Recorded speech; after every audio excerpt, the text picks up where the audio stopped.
السلام علیکم ګرانو او زړه ته رانږدې مینهوالو په سلامونه هرکلی کوم خوښ شوم چې له تا سره په یو بلې نوې او په زړه پورې ویډیو کې سره یوځای شم. خدای دې وکړي روغ جوړ او صحتمنده اوسئ. که چیرته مو زموږ چینل نه وي سبسکرایب کړی زما عزیزانو کوشش وکړئ زموږ چینل همدا اوس نه سبسکرایب کړئ او ورسره څنګ د ګینټې نشان ووهئ چې په راتلونکو ویډیوګانو د خپرولو سره سم تاسو خبر اوسئ او کوشش وکړئ عزیزانو چې زموږ دغه ویډیو تر پایه وګورئ. د افغانستان لاجوردو د لارې د پرانیستو غونډې په اړه ده. بالاخره د لاجورد تاریخي لارې جوړېدل له خیال څخه په حقیقت بدل شو او اوس یې په پرانیستل کېدو سره افغانستان له نړیوالو بازارونو سره نښلېدلی دی. د لاجورد لار په حقیقت کې د ورېښمو لرغونې لارې یوه برخه ده چې له هغې لارې د افغانستان او نورې قیمتي ډبرې اروپا، روسیې او د افریقا شمال ته انتقالېدې. حاضر دمه د دې ترانزیتي دهلیز بیا رغونه افغانستان او سویلي اسیا په لنډې او ارزانه لارې له اروپا، منځني ختیځ او د افریقا له شمال سره نښلوي.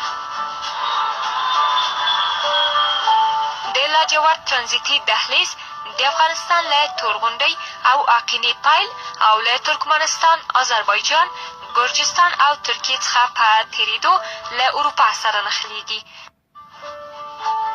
د لارې په اوږدو کې د ټولو ترانزیتي اسانتیاوو لپاره ریل پټلۍ او عصري بندرونه جوړېږي.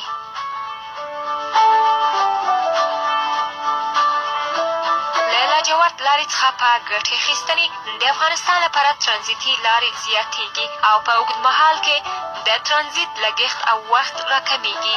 د لارې په اوږدو کې د افغاني موټرو لپاره ګمرکي خنډونه او تعرفې له منځه وړل کېږي. د افغانستان د صادراتو لپاره نوي بازارونه پرانیستل کېږي او په کم قیمت د باکیفیته توکو د واردولو لپاره تازه فرصتونه برابریږي. د لاجورد لارې بیا رغونه د اسیا په ترانزیتي او سوداګریزې څلور لارې د افغانستان د بدلولو لپاره مهم ګام دی. ګرانو مینهوالو که چیرې مو دغه ویډیو خوښه شوې وي حتما یې ځان سره لایک کړئ او لا هم زموږ یوټیوب چینل که چیرته مو نه وي سبسکرایب کړی ځان سره حتمي او ضروري سبسکرایب کړئ او سره څنګ د ګینټې نشان ووهئ تر څو چې په راتلونکو ویډیوګانو د خپرولو سره سم تاسو خبر اوسئ. تر بیا چې ستاسو درانه حضور ته راځم تر هغې مو په لاحظال رب سپارم هر چیرې چې یاست ښاد خوشحاله او بریالي اوسئ. که چیرته مو زموږ د ویډیو په اړه کوم نظر وي نظر مو خامخا په کمنټ کې ولیکئ چې له موږ سره شریک شي.